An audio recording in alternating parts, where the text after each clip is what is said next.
اعوذ باللہ من الشیطان اللعین الرجیم بسم اللہ الرحمن الرحیم فضل اللہ المجاہدین علی القاعدین اجرا عظیما۔ محترم ناظرین، امام راحل آیت اللہ خمینی رضوان اللہ علیہ کی برسی کا دن ہے، اور اس موقع پر تمام عالم اسلام میں اور خصوصاً رہبر انقلاب اسلامی آیت اللہ سید علی خامنہئی مدظ اللہ العالی کی خدمت میں ہم تعزیت و تسلیت پیش کرتے ہیں، اس عزم کے ساتھ کہ 20ویں صدی کے مجدد اور ریفارمر، جیسا کہ عالم اسلام میں احادیث اور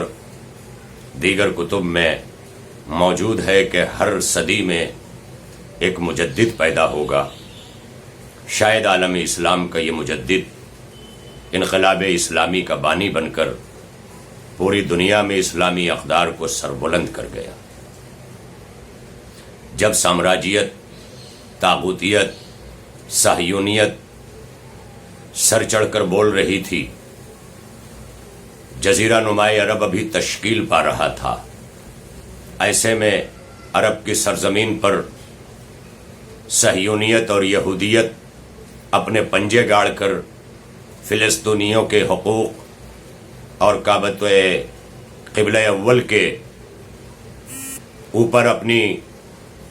نگاہ بد ڈال کر اس کو غاصبانہ طور پر حاصل کرنے کے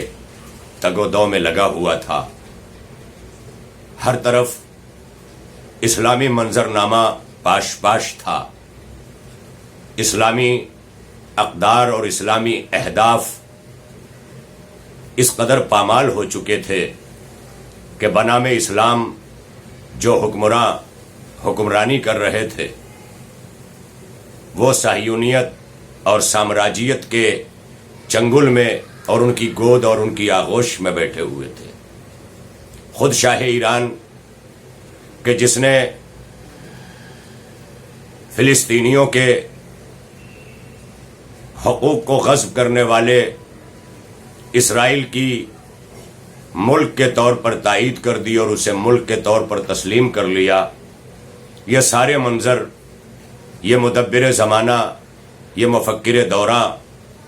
یہ مجدد صدی اپنی نگاہوں سے دیکھ رہا تھا اور خاموش نہ بیٹھا۔ امام راحل نے جلا وطنی، قید و بند اور تمام صعوبتیں برداشت کی۔ خود ایران کا اپنے ملک کے اندر یہ عالم تھا کہ شاہ ایران امریکہ اور برٹش سامراجیت کا آلہ کار بن کر پورے ایران میں جس طرح سے اسلامی تصاویر اور اسلامی اقدار اور اسلامی قوانین کو پامال کر رہا تھا، علماء، ادبا، ان تمام لوگوں کو ذلیل و رسوا کیا جا رہا تھا، یہ کیفیت تھی کہ یہ گھروں سے نکلنا ان کے لیے محال تھا۔ فحاشی، موسیقی اور دیگر جو بھی خلاف اسلام عمل تھے وہ قانون بن کر نافذ تھے۔ ایسے ماحول میں آیت اللہ خمینی نے جو انقلاب اسلامی کا نعرہ بلند کیا اور اپنے مخلص علماء کو ساتھ لے کر جس انقلاب کو برپا کیا، وہ 20ویں صدی کا وہ انقلاب تھا جو صدر اسلام کے بعد اپنی تھمک کو اس طرح سے لے کر کے آیا کہ جس نے کربلائی اصلاحات کو دنیا کے سامنے واضح اور روشن کیا۔ آیت اللہ خمینی نے بار بار عزاداری سید الشہداء اور محرم کو اپنے انقلاب کا عظیم مرکز قرار دیتے ہوئے کہا کہ یہ انقلاب نہ ہوتا اگر یہ محرم نہ ہوتا، یہ انقلاب نہ ہوتا اگر یہ عاشورہ نہ ہوتا۔ گویا آیت اللہ خمینی نے اپنے بین السطور میں اور اپنے لب و لہجے میں یہ بتانے کی کوشش کی تھی کہ یہ سامراجیت یزیدیت کی کوکھ سے جنم لینے والی ہے، یہ صہیونیت یزیدیت کی پالی ہوئی ہے۔ ان لوگوں نے اپنے ذاتی مفاد کے لیے کبھی کسی قانون کا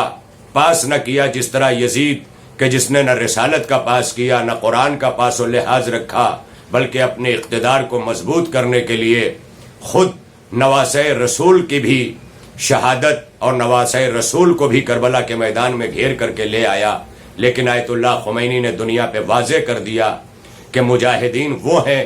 کہ جو اسلامی حقوق کے لیے، اسلامی اقدار کے لیے اور اسلامی قانون کے نفوذ کے لیے، لوگوں کا حق دلانے کے لیے، دبے اور کچلے لوگوں کو ابھارنے کے لیے، مستضعفین کو کی شفقت کے لیے، ان تمام چیزوں کے لیے اسلام آیا ہے۔ لہذا اسلامی قوانین کی بالادستی کے لیے سب سے پہلے آیت اللہ خمینی نے جلا وطنی کے بعد جب سرزمین ایران پر قدم رکھا اور شاہ کو بے دخل کر کے جب وہاں پر اسلامی مملکت کی تشکیل دی، تو اس دن سے لے کر کے آج تک مملکت اسلامیہ جس کا نام ایران ہے، جو جمہوریہ اسلامی ایران کے نام سے جانا جاتا ہے، اس نے تب سے آج تک پوری دنیا کے مستضعفین کی آواز بن کر، اتحاد بین المسلمین کا مرکز بن کر کے ساری دنیا کے مسلمانوں کو جوڑا ہے۔ اور آج انہی کے نائب، انہی کے جانشین، انہی کے افکار کو آگے بڑھانے والے آیت اللہ رہبر انقلاب، رہبر معظم اسلامی سید علی خامنائی مد ظلہ العالی نے انہی چیزوں کو آگے بڑھایا ہے۔ اور یہی وجہ ہے کہ جس طرح سے آیت اللہ خمینی نے اپنے دور میں طاغوتیت، امریکیت، اسرائیلیت، صہیونیت کو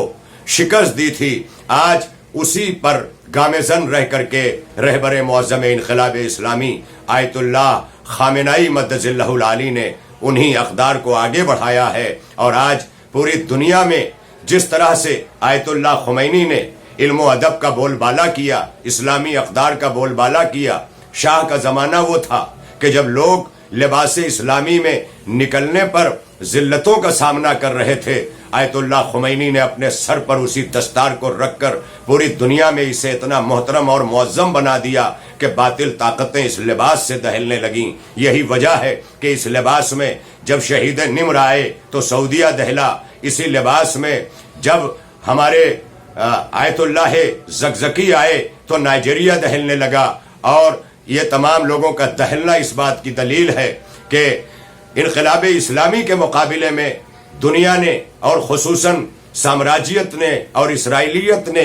جس چیز کو تشکیل دی وہ اسلام دشمن گروہ تھا، جو کبھی وہابیت کے روپ میں، کبھی تکفیریت کے روپ میں، کبھی داعش کے روپ میں بھیس بدل بدل کر اسلام کی تصویر کو مسخ کرتا رہا، اور دنیا اس کا سہارا لے کر کے اسلامو فوبیا کے نعرے بلند کرتی رہی۔ مگر ایران نے دنیا پہ یہ واضح کیا کہ صحیح اسلام اور صحیح قانون اسلام دہشت گردی نہیں ہے، بلکہ دہشت گردی کے مقابلے میں اٹھ کھڑے ہونا ہے۔ یہی وجہ ہے کہ ایران نے ہمیشہ دہشت گردی کو کچلا ہے، اور جو بھی بنام اسلام دہشت گردی کرنے آئے، ایران نے ان کے خلاف آواز بلند کی اور بلند کر کے بتایا اسلام وہ نہیں ہے کہ جو سرحدوں کو بڑھانے کے لیے دوسروں کا گلا کاٹے، بلکہ اپنی سرحد میں سمٹ کر کے ہر ملک کے مظلومین، ہر ملک کے مستضعفین کو ان کا حق دلایا جا سکے۔ سلام ہے ہمارا آیت اللہ خمینی کے تدبر پر، سلام ہے ہمارا اس ریفارمر پر، سلام ہے ہمارا اس مجدد پر کہ جو 20ویں صدی کا مجدد بن کر کے ابھرا، اور جس کی آواز کو تمام عالم اسلام کے افراد نے تسلیم کیا۔ وہ بہت سارے لوگ ہیں، چاہے وہ جماعت اسلامی ہو، چاہے وہ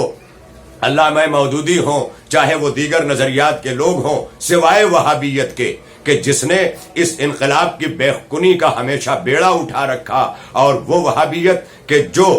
جو امریکیت اور سامراجیت کے زیر سایہ پلتی رہی، جنہیں صرف امریکہ سے مدد مانگنے اور اپنی حکومت کی بقا کے لیے کام کرنا ہے کہ ہم شاہ بنے بیٹھے رہیں اور ہماری حکومت باقی رہے، اور اس حکومت کی بقا کے لیے چاہے عالم اسلام ظلم کا شکار ہو، چاہے عالم اسلام اور مسلمان کہیں کچلے جائیں یا دبائے جائیں، اس کی کوئی پرواہ نہیں ہے۔ یہی وجہ ہے کہ دنیا کے گوشے میں جہاں کہیں بھی ظلم ہوتا ہے، آج ایران بول پڑتا ہے اور بول کر کے یہ بتاتا ہے کہ یہ ایران کی آواز نہیں ہے، بلکہ انقلاب اسلامی کی آواز ہے، بانی انقلاب اسلامی کی آواز ہے، کہ جس نے انقلاب برپا کر کے کبھی یہ نہیں چاہا کہ ہمارے یہاں ہمارے ساتھ اقتدار رہے. خود آیت اللہ خمینی نے اقتدار میں حصہ نہیں لیا، نہ اپنے بیٹوں کو جبکہ موجود تھے کسی کو نہ حکومت میں حصہ دیا، بلکہ جو اہل تھے کہ جو اس انقلاب اسلامی کا تحفظ کر سکتے تھے، جنہوں نے قربانیاں دی تھیں، جنہوں نے شانہ بشانہ چل کر کے آپ کے مقصد کو سمجھا تھا، ان لوگوں کو اقتدار میں لا کر کے، اور یہ اقتدار اس لیے نہیں حاصل کیا گیا تھا کہ حکومت کی جائے، یہ اس لیے حاصل کیا گیا تھا کہ تاکہ اس کے ذریعے پوری دنیا میں اسلامی اقدار کو سنبھالا جا سکے، اسلامی اقدار کو بلند کیا جا سکے، اور جو مسخ کرنے والے اسلام کے لوگ ہیں انہیں قابو میں کیا جا سکے. یہی وجہ ہے کہ اپنی ہمت و جرات کے ساتھ ہر قربانیاں ایران دیتا رہا، مگر کبھی باطل کے آگے اسلحہ نہیں ڈالا. اور کیسے ڈالتا؟ اس لیے کہ امام حسین علیہ الصلوۃ والسلام نے کربلا میں پہنچ کر اپنے 72 کو لے کر کے یہ بتایا تھا کہ حکومت پانے کے لیے حسین نہیں اٹھا ہے، بلکہ دنیا کی حکومتوں کو اسلامی اقدار، اسلامی قانون، عظمت رسالت، عظمت قرآن منوانے کے لیے اٹھا ہے. یزید نے عظمت قرآن کا انکار کیا تھا، یزید نے عظمت رسالت کا انکار کیا تھا. لہذا آیت اللہ خمینی نے شاطم رسول سلمان رشدی کے قتل کا فتویٰ صادر کر کے یہ بتایا کہ چاہے وہ یزید ہو اور چاہے وہ سلمان رشدی ہو، کوئی شاطم رسول برداشت نہیں کیا جائے گا. شاطم رسول کسی طرح سے جو ہے وہ قابل قبول نہیں ہے. لہذا ہر دور کا شاطم رسول آج ایک فتوے کی زد میں رہ کر آیت اللہ خمینی کے لرز رہا ہے، یہ لرزنا بتا رہا ہے. آج دنیا کبھی بہائیت اور کبھی قادیانیت کی زد پر عظمت رسالت کا دفاع کرنے میں لگی ہوئی ہے، لیکن آیت اللہ خمینی نے اس انقلاب کے ذریعے یہ بتا دیا تھا کہ عظمت رسالت اور شان رسالت میں گستاخی کرنے والے شاطم رسول، چاہے وہ سلمان رشدی ہوں، چاہے وہ تکفیریت ہو، چاہے وہ بہائیت ہو، چاہے وہ قادیانیت ہو، یہ سب کے سب مسلمان نہیں ہو سکتے. اس لیے کہ آیت اللہ خمینی کے زمانے سے لے کر 1979 سے لے کر کے آج تک امریکہ کی چودھراہٹ سے ایران اپنی اقتصادیات سے جوجھ رہا ہے. دنیا بھر کی پابندیاں ہیں، سوشل بائیکاٹ کر دیا گیا ہے، اس کے باوجود بھی اپنے عزائم کے ساتھ اس کا باقی رہنا یہ بتاتا ہے کہ یہ کوئی طاقت ہے کہ جو ان کے اندر کوٹ کوٹ کر کے بھر دی گئی ہے، جو دنیا کی لالچ میں اور حب دنیا میں نہ آ کر کے اسلام کی بقا، اسلام کے قانون اور اسلام کی بالادستی کے لیے لڑ رہے ہیں. اور اس طرح لڑ رہے ہیں کہ آپ لوگوں ایران کے پاس نہ جدید ٹیکنالوجی تھی، نہ ایران کے پاس جدید اسلحے تھے، لیکن علامہ اقبال کے اس شعر کی روشنی میں ایران اپنے عزائم پر جو ہے وہ باقی تھا کہ قاتل ہے تو شمشیر پہ رکھتا ہے بھروسہ، کافر ہے تو شمشیر پہ رکھتا ہے بھروسہ، مومن ہے تو بے تیغ بھی لڑتا ہے سپاہی. اور ظاہر ہے کہ اپنے ایمان کے ساتھ بے تیغ ایران نے لڑ کر کے پوری دنیا میں، چاہے وہ داعش سے شام کی حفاظت ہو، بی بی زینب کے روزے کی حفاظت ہو، چاہے وہ